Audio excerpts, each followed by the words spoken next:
love about this van is I think I could travel with this. I could probably live out of this van. Like there's enough room back there to just put bedding down and all the camping stuff that I would need. For tools and working out of it's a little bit different.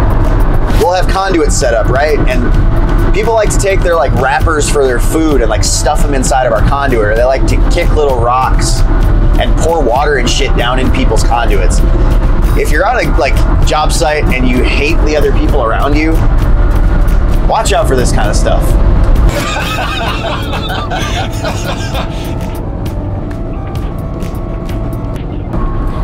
I did a video a few years back called Why You Should Be an Electrician.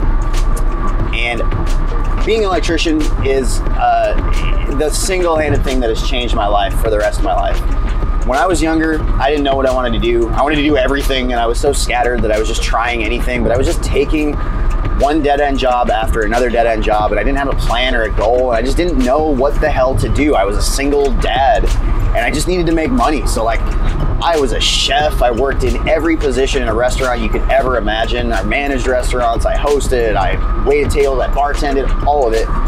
And I just took whatever I could because I didn't have a degree really, you know? So I got to take low-paying jobs all the time. I did entry-level construction jobs, worked at golf courses, like I did all kinds of crap and I was all over, but I didn't ever like anything that I was doing. I was just doing it for a paycheck. So I got to this point where I was working at Dell, selling computers, making a whole bunch of money, but I got laid off. And so I was helping my dad. My dad's always been a handyman. He's just always done like stuff with his hands. And I've gone on jobs with him forever. And we were working for an electrician. And he actually asked the electrician if they were hiring. And he said, yeah. And so I just went in and interviewed and boom, next day I was an electrician apprentice. It was the first time, the very first day I remember wiring stuff. Running wire between things and like drilling holes in environments, like the whole new construction environment. I just fell in love with it. Now we were working on like really high-end homes. Like we were doing big custom homes, you know, multi-million-dollar stuff out by lakes and stuff. So it had this like visual kind of cool appeal to it. But it was the first job that I was like, whoa, this is cool. Like what we do, we work with electricity. And it's dangerous, and like everything that we do is it is aesthetically like pretty, and you know I'm an artist too, so I like to like work with something and put things together, take things apart, make things look really neat, clean. I didn't have to work in a cubicle. I didn't have to work in a hot, nasty kitchen with grease everywhere. I literally worked outside, and you know, like people around me were just taking cigarette breaks whenever they wanted to. There was just this kind of like freedom of just working with your hands and being outdoors and not having somebody breathing down your neck to turn in some kind of report or some kind of crazy thing like that. I think if I could have told myself anything, if I could right now have like reached out and spoken to my younger apprentice self, I would have told myself to slow the down. It's not a competition. Nobody's really that impressed with you, and you're not gonna impress anybody for years. Relax a little bit. Maybe you won't have broken a foot because you were in such a hurry to climb that ladder. Have a little bit of patience. Dude, think about this. You don't have to pay anything to become an electrician. You don't have to go to college. You don't need a degree. There's people, depending on the job, where it's at, but there's people that I know that have felonies, that have been in prison, that are still electricians, and there's processes you have to go through with your state to be able to do that. But like, generally anybody and everybody can come in. Now, not everybody will make a good electrician, but it pays you to learn. Like, rather than going to a 4-year degree program and learning like humanities and English and, you know, like social sciences and shit you're never going to use in your life. Like wasting all of this money learning these things that are not relevant to your skill. And you spend 4 years doing that. And you take like a couple little classes in there that are specialized towards what you're becoming for your degree, but you don't actually have any field practice doing that job. Being an electrician or being a tradesman in general, all day, every day, 8 hours a day, sometimes 6-7 days a week, year in, year out, you're honing a very specific skill set. So you're doing the same thing every day. So I think of it this way: after 4 years, the amount of shit you're gonna learn about your craft and the amount of experience you're gonna have actually doing your craft, by the end of that 4 years, you will know more and be able to do more than any person out there going to get a degree is going to be able to do in their field. And they're going to have paid 6 figures to go get a degree and they have no experience. And I would probably wager to say 50 to 75% of what they're learning is not at all relevant to their actual degree. It's all these extra things you got to take to get the paper. So I think it's a killer thing. I always tell people, if you want to go to college, I'm not trying to knock college. I think college is way too expensive nowadays, and it doesn't really, most people I know with degrees aren't actually using them. But if you want to be a doctor, you want to be like a NASA scientist or something, or like an engineer, there's very specific jobs that require you to go to get a lot of education, and that totally makes sense. In those cases, I do recommend going to college because it's the only way you can get in. So to be an electrician, you actually have a whole lot of options of things that you can do, places that you can go. It's not like you're kind of pigeonholed into one thing. So there's the entire construction side of the electrical trade, and most trades this is true for. You're just constructing new things. So all of the materials, you're bringing in brand new materials, you're going into brand new environments, you're building things that were not there before. So it's a certain kind of work. Typically it's a lot heavier duty types of things. So you're wearing tools and you're lifting heavy things. So it's just kind of a construction environment. The other side is the service side. So it's just troubleshooting and maintenance. So you're going into existing buildings. A lot of times you're not actually wearing tools. You're carrying bags or maybe pushing a shopping cart with all your tools in it. But there's no real reason to have to wear tools in a store where there's customers and everything. But you run into a ton of different things. Every single day is a new problem. And so it's more of doing detective work and trying to solve problems.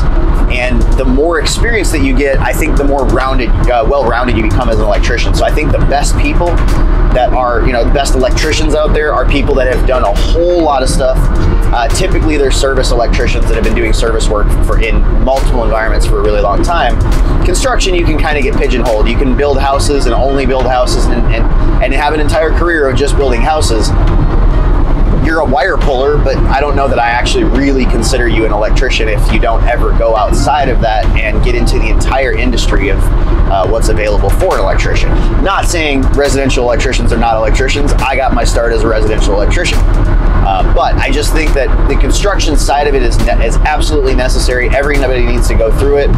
But I think staying in it and never going on to the service side is a big deficiency, and I think it makes people much better electricians if they are able to do both. Well, what should I start with? Should I go construction or should I go service? And I think it doesn't really matter. I think that it's an easier transition for somebody to make to go into construction so they can start understanding what the materials are called and kind of what stuff is before they have to go into an environment with their minds and think about how to troubleshoot something when they don't even know what the materials are. They can't troubleshoot anything. So trying to get into service, I think that you need a little bit of the logic and the theory and the code and everything that goes with it. So if I had to put something together, I would say go into construction first, specifically residential construction. I think it's kind of a low barrier to entry. It gets you used to a lot of things, used to the environment. Then going over to the commercial side is a lot dirtier, a lot different, maybe a little less stringent on codes and things like that. Those two you can do. You could go into commercial and then go into residential, or resi to commercial. It doesn't really matter. But I do think getting into construction for a little while, for a few years, like maybe 2-3 years, and then maybe going over and trying some service work with another company, I think that would be a really good idea.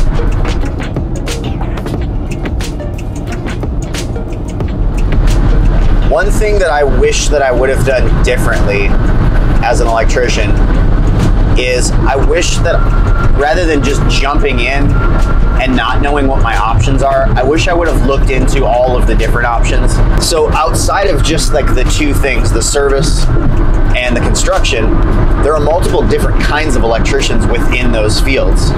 So every kind of construction environment is either residential, commercial, or industrial.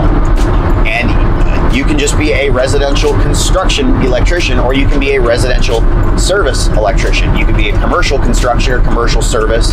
You can be industrial construction or industrial service. But I think doing all of it That's what makes a really good electrician. Once you come across every single one of these environments, even getting a little bit into solar for a while, getting into AV, low voltage kind of work, doing networking systems, alarms, like as much as you can expose yourself to, the better. I mean, really, it's going to make you all that much better and more valuable to somebody when you're on a job site. And that's ultimately what you want.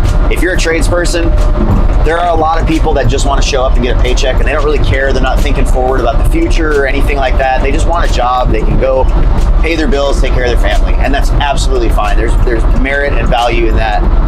But the people that really try to push their boundaries and specialize and know more, and they're constantly digging and they're constantly improving, this trade is the perfect spot for you because there's so much to learn and it never stops. We're always developing new shit at all times. So it's just getting more complex. There's more to know. And when you're on a job site, your value is the amount that you know and the amount that you can figure out. Because let's be honest, most of the time you don't know everything. You're just figuring things out as you go when you're out in the field. But your ability to be an asset to somebody and be like, boss, I got this figured out. I'll go find the answers. I'll get on YouTube. I'll like blah, blah, blah, blah. You know, finding the answers is really what people want. And if you can be that person who has a lot of experience and is able to like solve problems, you're going to be a huge asset and you'll be paid very well.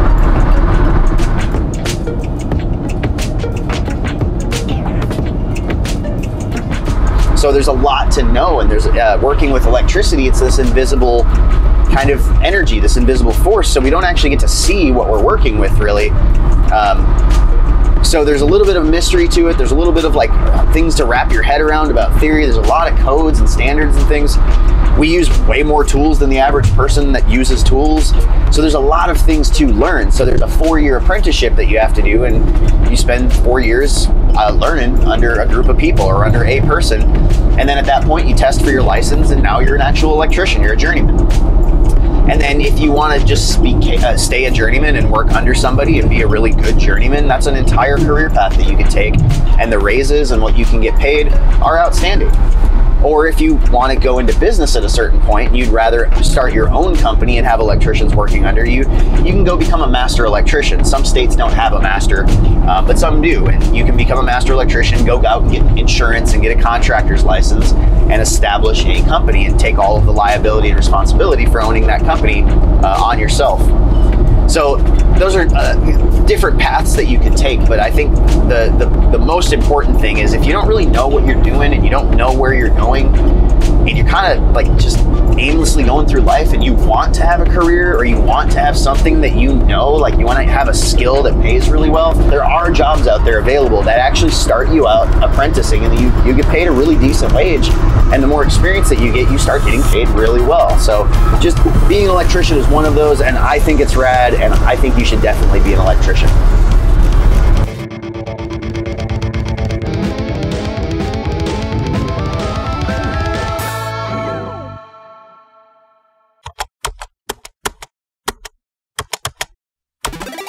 Best music and video.